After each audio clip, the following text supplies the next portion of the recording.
All right, thinking about selling on Amazon's marketplaces in the Middle East, and or do you just need some help figuring out shipping and saving on some of that?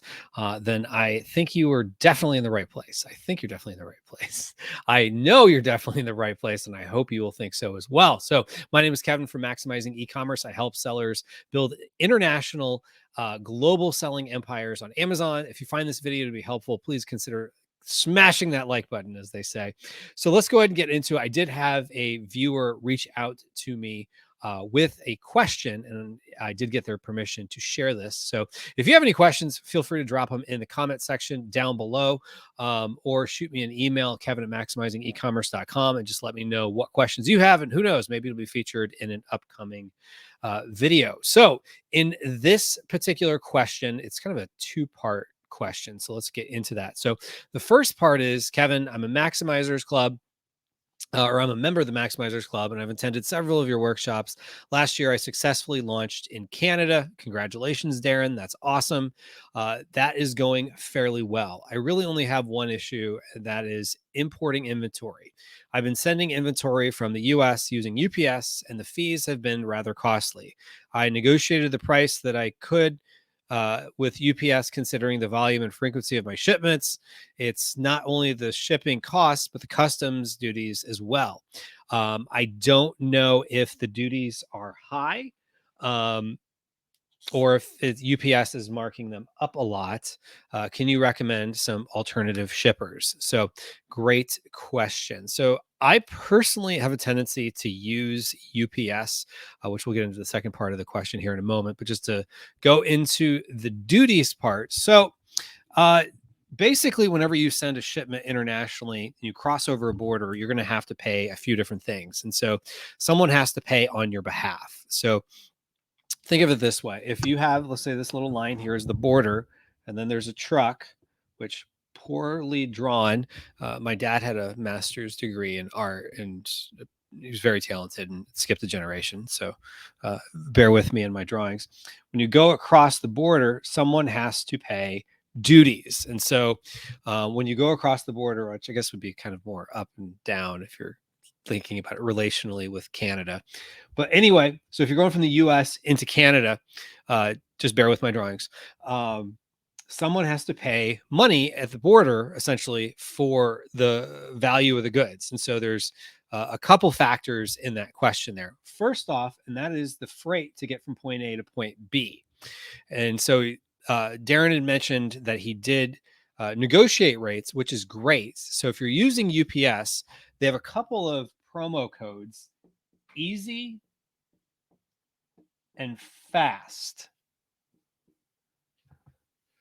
That's an S. Um, and promo code easy, as in not hard, and fast, as in not slow, can save you up to 40%.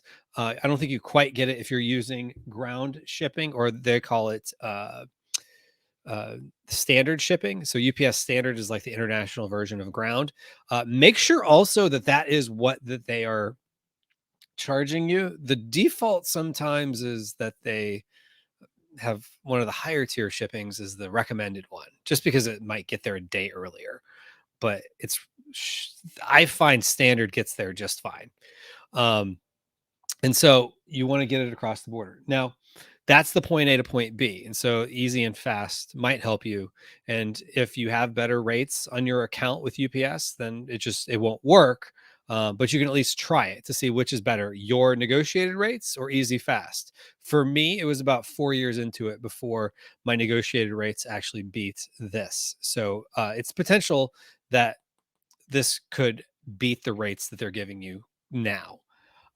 Then you've got the issue of getting stuff across the border and the payment of that. And so you're going to have, if you're going into Canada, a couple of things. One, you have GST, the goods and services tax, and then you have duties. So for the longest time, I've made it kind of cramped here. So for the longest time, I always just phrase to people, it's generally speaking, 5% of your declared value is what you pay in GST, and that you actually get as a credit. So that's one thing to do, is whatever you're paying on the GST, both for brokerage duties, or sorry, brokerage fees, usually they charge you GST on top of that. So think of it's like sales tax on their fee, because there's a fee for them, the service of doing it. So you don't have to like fly to the border and meet the truck, which would be a nightmare. But the GST, you get to take that as a credit when you go to file your GST with the Canadian government the following year. So that's a good news. So this is beneficial, so that you can get that money. Think of it as it's just you're going to get that back when you start making sales, if you haven't already, because the money you're getting back from sales that you're going to have to eventually remit to the government, which is a whole separate topic, but you get that as a credit. So essentially, you're getting the GST back. Now, the duties you don't get back. So the customs duties, depending on how they word it. Um, Now, I'm no lawyer, so take what I'm going to say with a grain of salt, as I think you should take anything anyone says with a grain of salt. But I was at a conference one time, and a lawyer is the one that brought this up. And that is most products have multiple harmonized tariff codes, the HC codes, the tariff codes. You've probably seen them. Um, Basically, your duties are charged to you based on the tariff code that is on the commercial invoice. So if your tariff code is something that's like a 10, 15% tariff or 20% tariff or whatever the case is, or duty, I don't think they always use the term tariff. There's probably nuanced definitions between them, but for the sake of what we're going to group them all together here. Uh, you might have one code that's very similar, that's charged at one rate, let's say 10%, another one that might be charged at 5 or 7% or 3%. Well, again, not a lawyer here, but look at the codes you're using. And if you don't put one in there, UPS will pick one for you as to whatever they deemed was most applicable to your product. Now, you wouldn't want to say, okay, phone case, but stainless steel tumbler has got a better code. So I'm just going to use stainless steel tumbler as the code for my phone cases. That would be dishonest. But if you had, let's say, I'm making this up on the spot, phone case and hard shell plastic phone case were two different tariff codes, and yours could fit into either of them, but one was better than the other. Maybe you think about which one makes more sense. So that's just something to think about. Again, I'm not a lawyer, but think about that. And so the duties is something that is the more higher part. So two parts to fix that one. Make sure you get the credit back from the GST, which will subtract out from what you end up owing in taxes later on. So that basically, essentially, your customers are paying you back for that. And then the duties, um, and I say the customers are paying you back for that, and that is the taxes that you collect that you subtract out before you remit the GST you pay at the border. So make sure to save those invoices. And then the duties, just make sure that they've got you on the right harmonized code is the simplest way to say it, because it's not impossible that they don't. And then you could always shop around too, for freight forwarders and uh, FedEx and see what the rates are as well. It doesn't hurt to. I've been loyal to UPS. Maybe I just like the UPS guy that picks up my stuff. He seems like a nice guy, and I seem happy enough with the rates. So I don't know. That's probably not a good reason to go with them. But anyway, let's get back to the question. So then the next part of the question here that was stated is, also, I'm interested in expanding into the UAE. I watched your recent presentation and noted that you didn't discuss the UAE because you didn't recommend the newer markets. I understand that my research that there is very little competition in my category and I could probably dominate there. Can you refer me to any sources of information on expanding to the UAE beyond what Amazon provides? And so, great question there. And to be honest with you, I really don't have any resources for you for UAE. And the reason I'm very passionate about don't spend your time there, if there are other marketplaces where you could be. And so I'm definitely bullish on international marketplaces versus, let's say, Walmart, because generally speaking, people have higher sales in Canada, higher sales in UK, higher sales in Germany. And the presentation you're probably referring to, I think it was both Australia and Italy, I had higher sales than I had in Walmart around the holidays, around the busiest time of the year. So you would think I would have higher It'd be the best time to compare. And Walmart never really quite lives up to the hype for me anyway.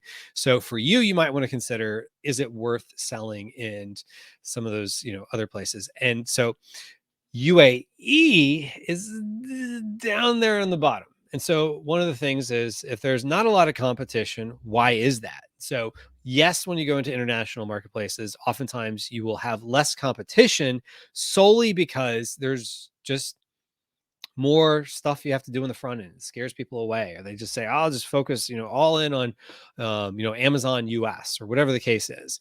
So they oftentimes overlook marketplaces where they could be getting good sales. Everyone I've talked to who's gone into the UAE has said it was disappointing, that just how low their sales are. And so, yes, newer marketplaces can sometimes be good. Like Australia is still a relatively new marketplace. It's been around 4.5, 5 years, I believe.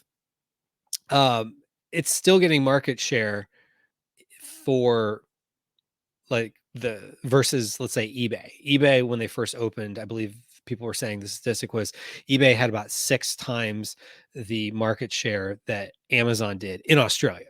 And so Amazon hadn't quite penetrated that market, but they were working on it, and they were building up their um their market share. They're not quite there yet, even to this day, but it's still a good marketplace to get into, and it's growing. Now UAE, remember, it's not just about the marketplace, it's also about the customer. Does the customer really want Amazon? Are there as many prime customers? Do the customers get it? And so there's kind of this uh chicken and egg problem with new marketplaces. So when Amazon goes into a new country, you probably notice you get emails almost daily like, hey, go to UAE, go to Singapore, go to Saudi Arabia, go to wherever, go, go, go, go, go, go, go. They really want you to sell there. Why? Because they want to build up their catalog. Because if you're a customer, you don't want to go there and it's just like everything ships from the US and takes forever. You want to have stuff that can come to your door in a day or two. So if you go there and there's just not a great selection of products, especially stuff that's like in your country that you don't have to pay duties for and all this other stuff, because sometimes they fill up the catalog with stuff from Amazon.com. That's the FBA export. If you're not familiar, they have a bunch of different programs where sometimes people can buy from other marketplaces, but you don't want to get yourself into a situation where you spend the time figuring out something like UAE when you could go into the UK. Now, I'm assuming, based on your question, I'm looking down at my screen, that you're in Canada and you're looking at kind of what's next. Am I right? Am I wrong? If you see this, feel free to mention in the comments and we can dialogue on that. But UAE to me is one of those last ones to go into. So I'm in 10 marketplaces outside of the US, and UAE, if I was to go into another couple, it wouldn't even be in the top 3 of where I would go next. So I would say for you, exhaust Germany, exhaust some of these others before going into UAE, just because smaller population, not as many people used to it. There's not as much competition there, almost to a fault. And less competition can be good, but no competition or not enough competition can be bad because there's not enough people and buyers there. So hopefully that helped. So for those of you who are watching, hopefully you picked up a couple things. I'd love to know what you thought in the comment section down below. If you like this video, please consider subscribing to the channel as well as liking it. And if you want to build your own global selling empire, I'll have a link down below for the Global Profit Class. So you can just go to globalprofitclass.com and sign up for a whopping $7 to learn about how you can grow your own global selling empire. We'll show you how global selling is, I think, the best opportunity for Amazon sellers if done right, if you go to the right places. And we'll share with you some pitfalls that you can avoid so that you can really build some sales and build something impactful and meaningful in your business as you build out your global empire. So thank you for watching this video, and I wish you the best in your e-commerce journey. Take care.